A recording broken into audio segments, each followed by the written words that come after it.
Сегодня, в канун празднования Дня Победы и 85-й годовщины, мне бы хотелось вспомнить свою бабушку, Козулину Марию Семеновну.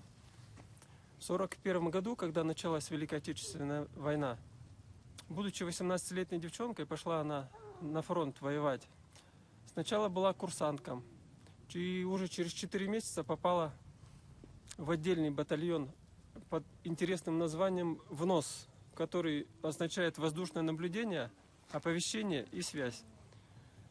Бабушка служила в частях в Карелии, в Череповце, в Кириллове.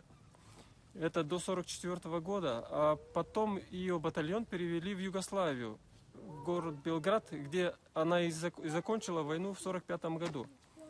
Вот, бабушка награждена орденом Отечественной войны второй степени, а также медалями за боевые заслуги и за освобождение Германии.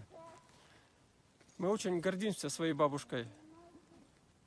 Вот, и будем передавать эту память наших героев своим следующим поколениям, своим детям, своим внукам.